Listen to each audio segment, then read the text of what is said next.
Farm. I'm Steve Gregerson here with Site Director Andy Height, and we're going to take you on a tour around the farm this fall. We sure are. This is a day some of us have been kind of waiting for, but it's also You mean kind to get to see Joe again? We get to see Joe again. Yeah, that's and you know, he always brings a ray of sunshine into the room when he comes in with him. And he definitely does. Yeah, he does. You know, it's a highlight of the month. It certainly is. But this is also a day. It's kind of mixed emotions, I think, the next couple of days because we're finishing up the school groups, and it's been a lot of fun this year. Yep, a lot of good kids through. A lot of interesting kids, and kids have taken a good interest in the canal and the museum and everything here, so that's been a good thing. And you know, when you talk to the ladies up at the farmhouse, they talk about how much fun they've had and how well prepared so many of the kids are.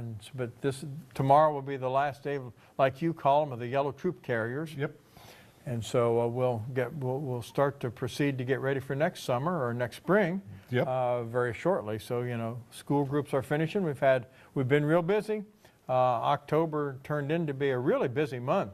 It has been. So and the spring is shaping up to be just as busy. So you know, we're looking forward though to a little bit of a quiet time, get some things fixed, got some repair work to do around the farm, and of course Kit gets to put her hooves up for a while and take it easy. Kit gets to relax a little while, and hopefully by spring Montana will be healed.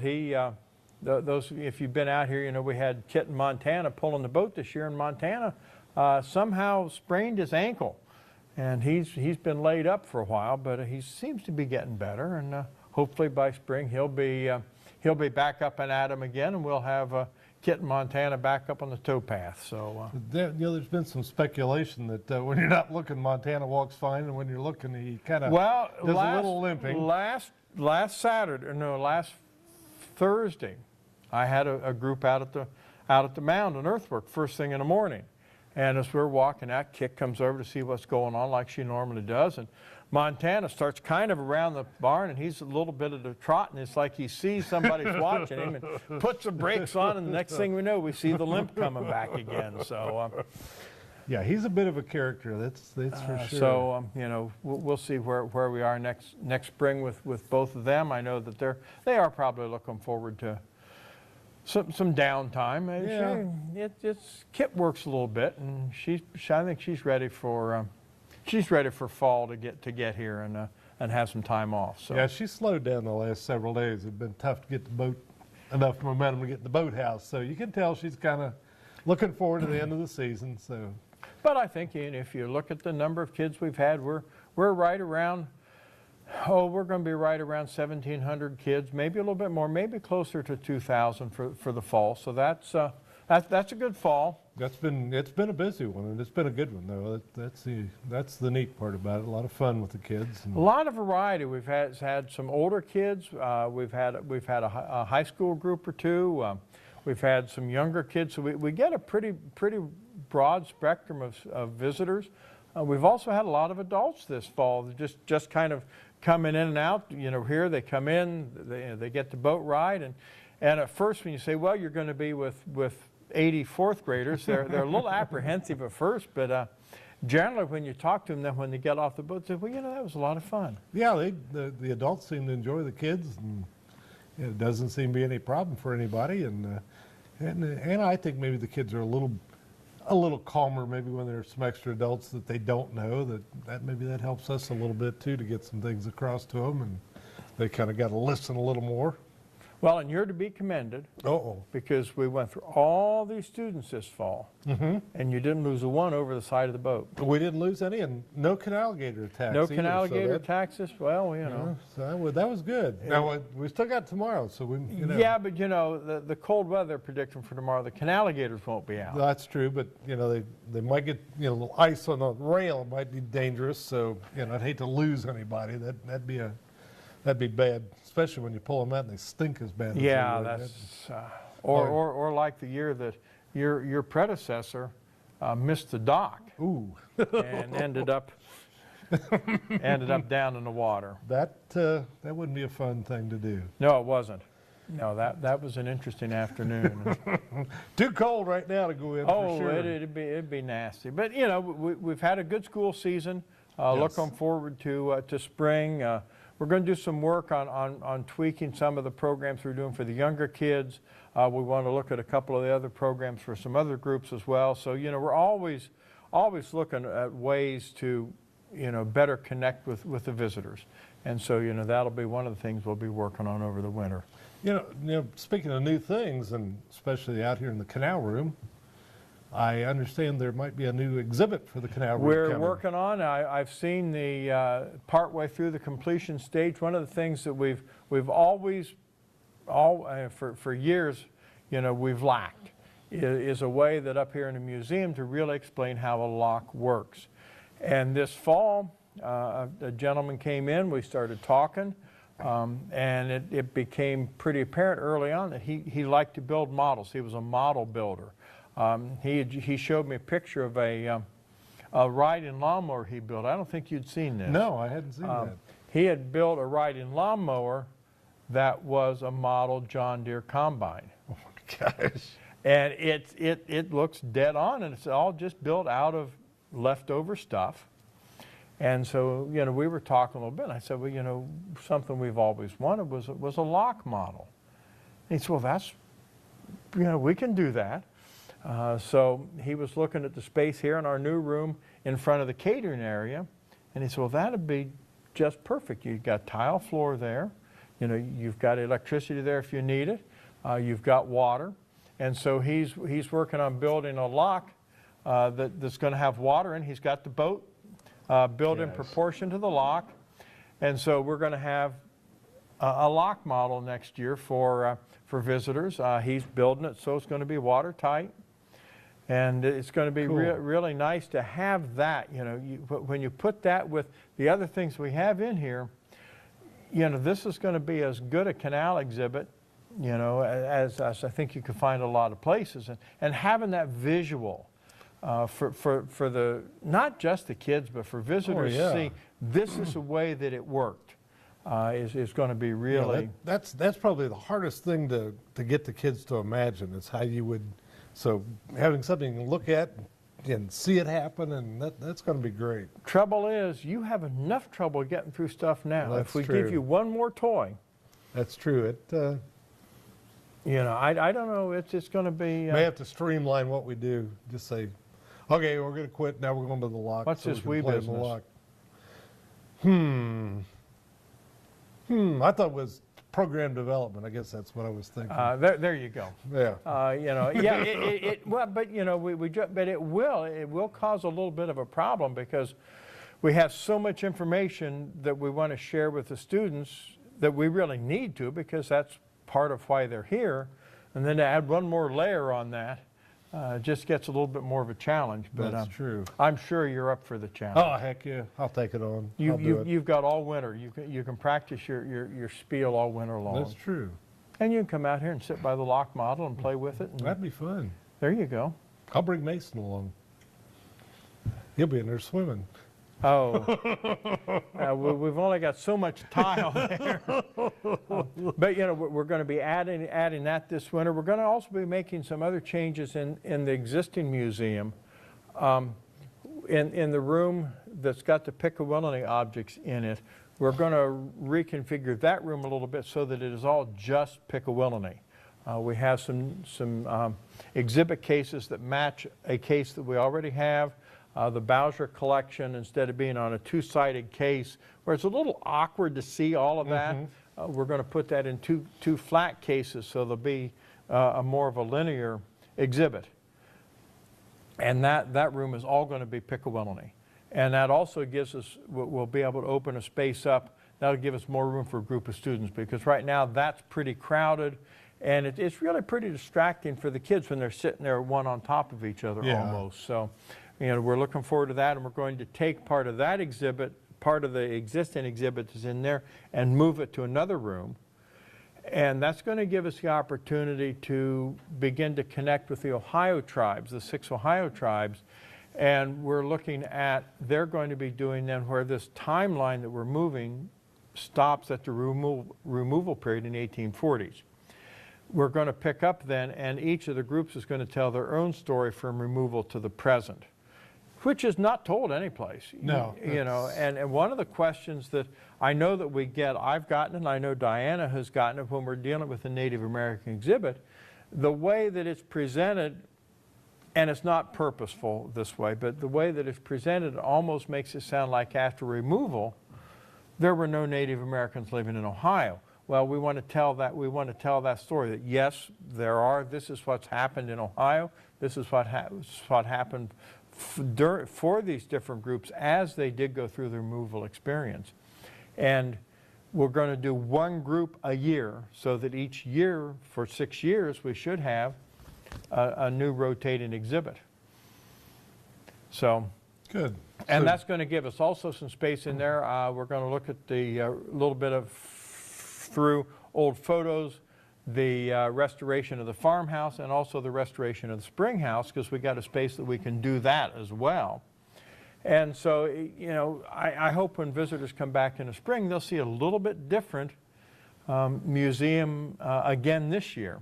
Good. It's really been fun this fall to speak with the teachers, and I know you've had the same experience because they've not seen this. They knew last year we were talking about it, and now they walk in here again, and it's been a fun fall to watch the returning teachers. You kind of have to reel the kids in just because they get in there and, wow, this is lots of neat stuff. And the teachers are going, whoa, I can't believe you did this, you know, and you kind of got to reel everybody in so you can get going. But we still get the same question. Where are we going to eat lunch? Where's the patio? Where's the picnic Well, tables? the patios are right underneath us. The picnic tables are outside, and no, you can't bring the picnic tables in here. So, you know, that's fun. We got tomorrow with the group that's coming tomorrow. They've been coming for years, so this is going to be it's going to be a little bit of a surprise for them as well. So that's been fun. Now, of course, now this is no longer a new canal room because we will have been through a whole year. Yep. And you know, you've worked with it as much as anybody, so I think you know it did what we wanted it to do. Oh, it's great. I mean, there's so much space, and you've got so many things you can use and point out to kids, and you know, it's lots of different learning styles that now we can take advantage of. We aren't cramped in, and the kids are, like you said there, but the other room there, that pretty crowded, but here they've got a lot of room to kind of spread out and get comfortable and look and see, and it's just it's neat. And you know, it's a big area dedicated just to one thing. Of course, we've added some new stuff. You found some great stuff there that really helps tell the story of the canal and makes everything a little more realistic to the kids and the visitors. Yeah, and that wall over where we have the tools, that's so nice and you've done it, I know I've done it. When you talk about building a canal, you can say, and those are the tools that they use to build it. Right. And you can kind of see the wheels turning when they get there. And we've got one more thing we've got to add to that wall, though. I've got to get a mannequin this winter to put behind a slip scoop. Yeah. So that the kids can see somebody, unless you want to stand there and. Well, I could probably do that. Yeah, that might not be bad. You know, you could stand there behind the slip scoop, and then when the kids come in, you could turn and start talking to them. 3 little kids wet their pants, but as long as it's just the little kids. Because I'm just waiting. I wish there was some way to make Bob's head move or something, because, you know, the kid's going, oh, is that a real horse? Oh, yeah. That It's kind fun of to stuff. watch as they walk in that door. You know, the first thing they see is Bob. And it's fun to watch expressions. It was fun over the summer, too. You'd see people walk up to Bob, and they'd look at him a little bit. And they generally figured out, you know, after a while that, you know, they tap on his nose. And, one visitor in particular was all concerned that had been a real horse that had been taxidermied. And I said, no, Bob is fiberglass. He was never a real horse. And once they, you know, they were comfortable with that, but they were very concerned about where did we get Bob? Yeah, and he, you know, somebody did a great job on constructing him, because he's definitely got a very real look to him. Sure does, and the proportions are right. Right. I was very pleased when we were able to get Bob, and I don't know where else we could have put him that would have been any better than where we've got him. Yeah, it's perfect right there. In here. So it's been a great room. People have liked what You know, we've talked a little bit, I've talked with teachers a little bit about what we want to do in the other side of the building, and they really like that idea. So when they come back, we're not going to be torn up this year near like we were last winter. That was kind of a wild ride, so to speak, but everything was done on time. You know, it worked out just the way we wanted it to, and I hope that on a much smaller scale this winter, we're going to be able to do the same thing to accomplish what we want to accomplish. And you know, that's to continue to expand the way we tell the story. We've got some things we'd like to do up in the farmhouse. We're looking for, like all the time, you know, we're looking for funding, some things to do up there, but you know, it we want to just upgrade the store as much as we can. So there we go. And Joe, look at the moths come out of there. I saw those. My gosh, just throwing money around. Yeah, if it hits the floor, it's ours. That's right. That's right.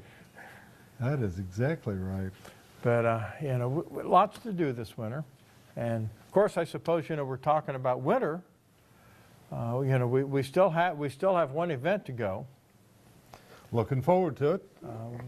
We still have our Christmas on the farm this year. I am going to get ready to do my snow dance, so we just get a nice Just dusting. a little dusting Right. of snow. Right. That's right. If people didn't get here last year, this is our murder mystery again this year, and then the premise is, you know, there's not a murder at the Johnston home. We kind of, in as close as we can, we kind of make a conversion to the home becomes kind of a Victorian era inn. And what happens is Scrooge is there at the inn, and Scrooge gets murdered Poor fella. 3 times in one day. I know it. You know, the transformation is terrible. I mean, he's murdered, comes back, murdered, and comes back, and then done in Of course, finally you know, forever. nobody ever sees him alive. Well, that's true. I hadn't thought about that. But you know, and we tell the story of what happened. There's family. There's people that he's interacted with through the years, and the visitors' chore through the evening is to take all the clues they're given, all the information they can absorb as they go from room to room in a farmhouse. Who killed Scrooge? And we leave it up to the visitors. We finish in the winter kitchen where we have dessert by the fireplace and we have a good time, and then it comes decision time. And it's interesting, you know, each time they do it, I don't think we've ever, you know, the same person hardly ever gets convicted. And there's no right or wrong answer. Could have been anybody. Yeah, I think the 4 of us or 6 of us, everybody had a different answer, and they were certain that they hadn't figured out who had done it. None of us were right, but you know, it's fun. It's fun. It's a nice evening. We start in the drawing room. We'll have some music before dinner.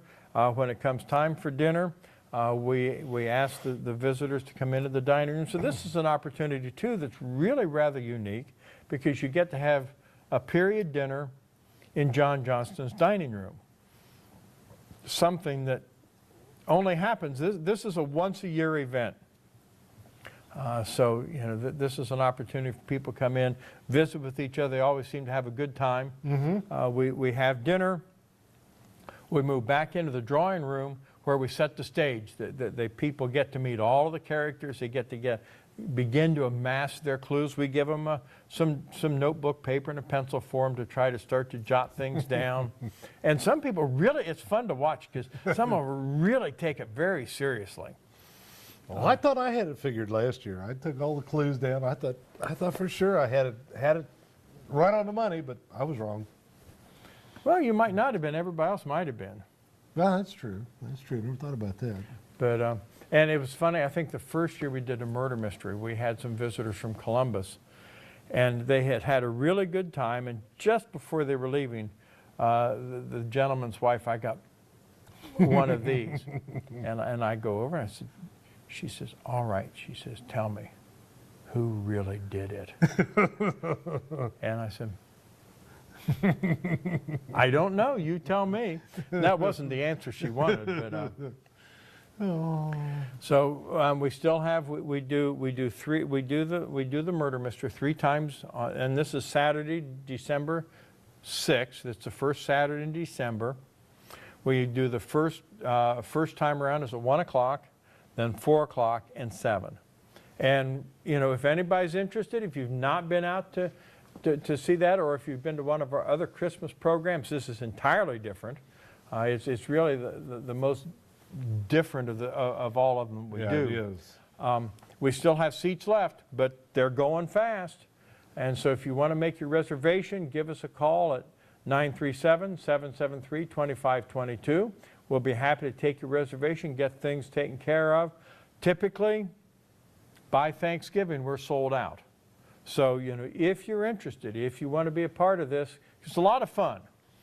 It is. You've gone, well, you know, you take part in some of them. You have Yeah. this tremendous thespian experience as a dragon. I do. It haven't won any awards yet, but a lot of experience. Well, we need a corpse this year. But I wouldn't get to eat, though. That'd be the bad thing. Well, we'll let you eat. Ooh, I might have to think about this. You know, we need a corpse. Corpses aren't supposed to snore, though, right?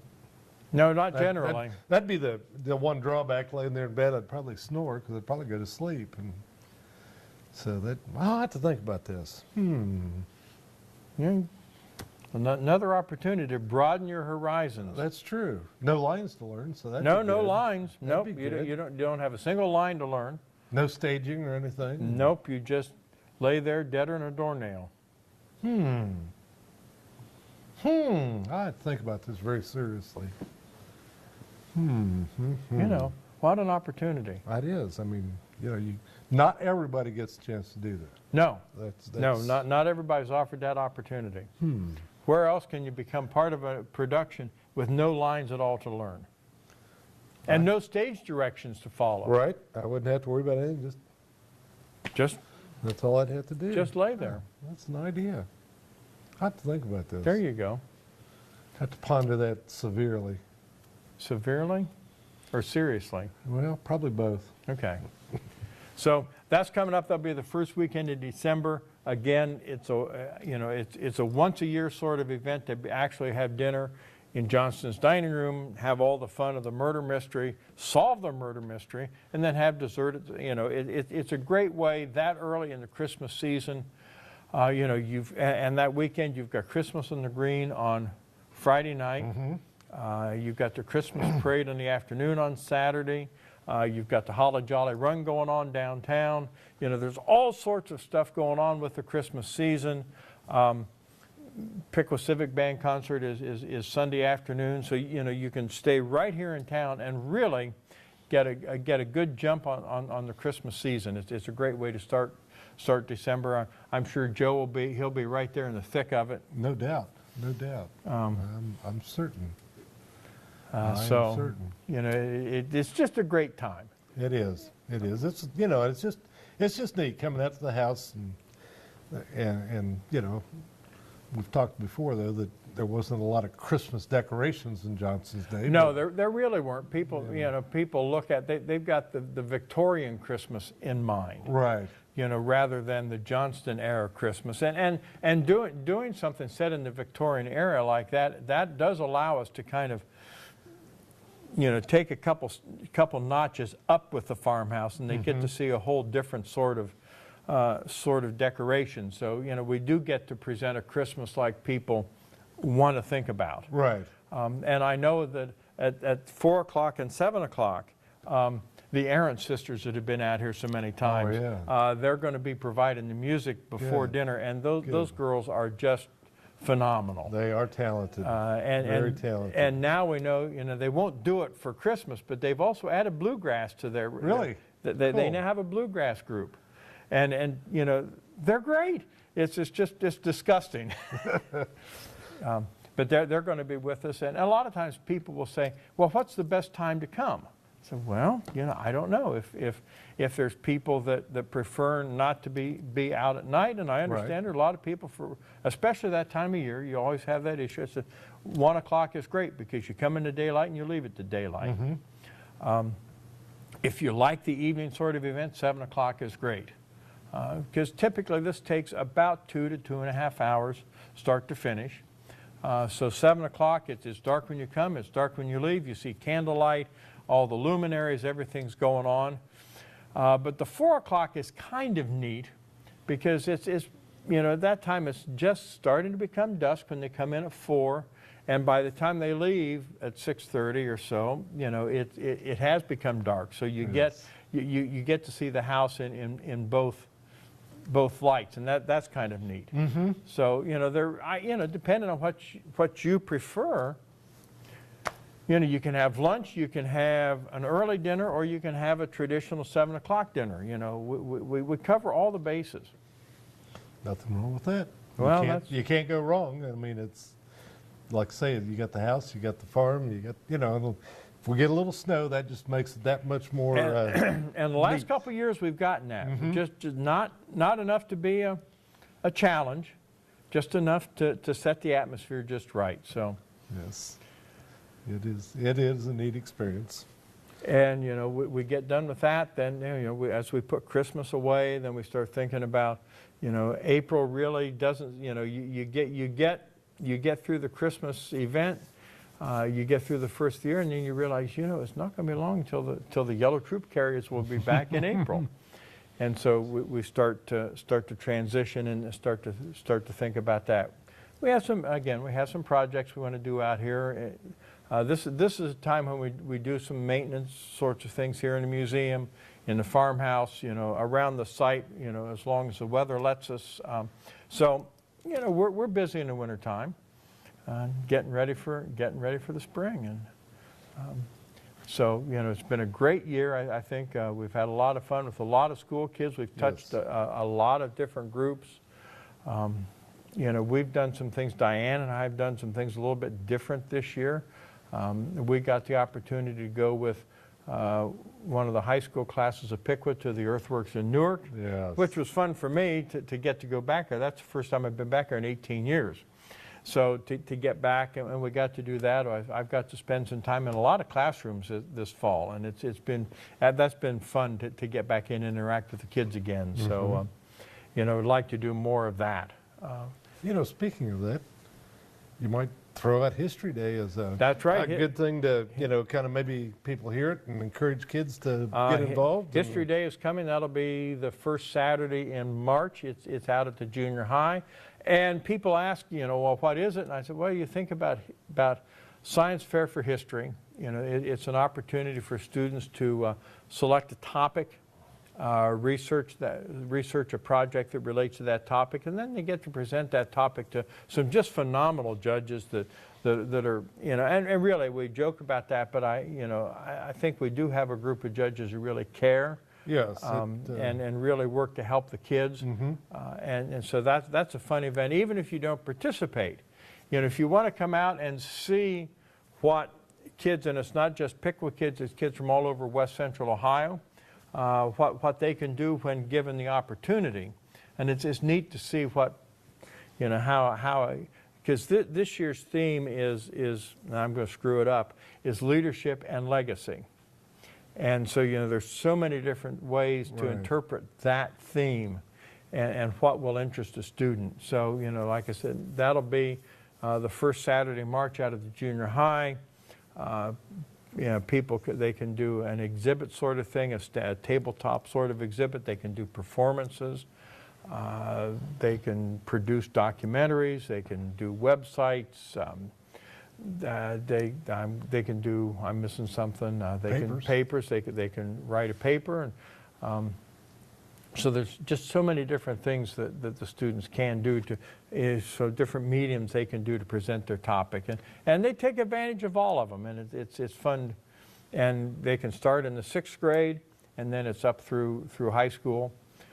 Top prize, I was out at the high school talking to students about it, and I said, well, the top prize in the national contest is a 4-year scholarship to Case Western Reserve.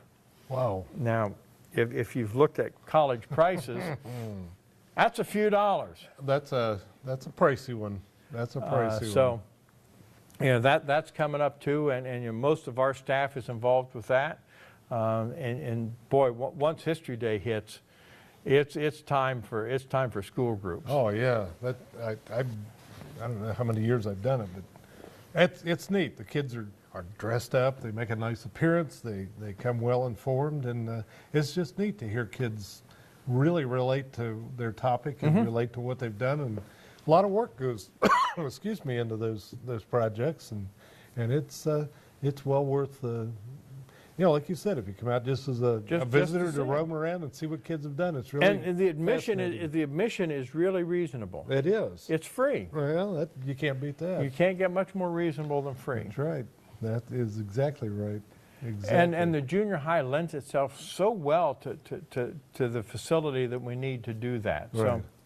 So, you know, that's coming up. So we got that in March. We got Killing Scrooge, our murder mystery, in December. We finished, our finishing school groups will be doing some work in the museum. So it's going to be a busy winter. It will be. Not quite as much turmoil as what there was last winter.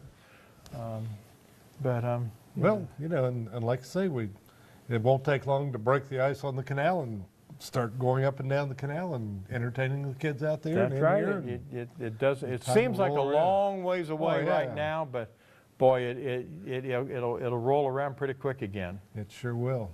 It sure will. So, I think actually, we've probably, Exhausted everything that is to be said. and we've about probably them right now. exhausted Joe too. He's worked ever so hard He today. has. He has. I hate to see him slave away like he does, but he does a great job. That's right. You know, and we, you know, when you start thinking about Joe and I've talked several times about how long we've been doing this show. And, you know, we should get some sort of longevity awards. But so far, I can't think of any other things going on, so I guess it's a good time to it's a good time to, you know, and just real quick, I just had a thought. And I know Uh-oh. those are always dangerous things. Joe says, oh my God, here we go. You know, I know that a lot of people watch this show. And if there's something, you know, they would be, you know, somebody would be interested in us talking about or showing them or addressing, you know, we've got lots of potential to do that. You know, they can get a hold of us out here again, 773-2522. Say, hey, can you do this as a show? Because, you know, we'd be happy to do that. That'd be great. You know, just let us know. And again, Christmas on the Farm, first Saturday in December. Not a lot, you know, there's reservations left, but boy, you need to move quick. You know, don't let it pass you by. Yes, because if you do it once, you'll want to do it again. That's I'm right. Sure. And you know, you can be testament to that. Yep, it's a lot of fun. It's a neat evening and a lot of fun. Well, I guess it's time to give our usual sign off here and thank the world famous videographer, Illumination Engineer. That's a new one. We added Yes. that. We added that today. sound technician, and most importantly, lighting is well. He is illuminating engineering project that he came up with this time. Yep. And you know, almost forgot, all around nice guy. Just all around nice guy. Joe Teach, our cameraman and videographer, we're certainly glad to have him with us, and he certainly does a great job, and glad that he's with us. Yes, sometimes. absolutely. If I wasn't here, you wouldn't be. Well, that's true. That's true. Good point. That's true. So I guess it's time to wrap up Around the Farm, and we'll see you here before too long again.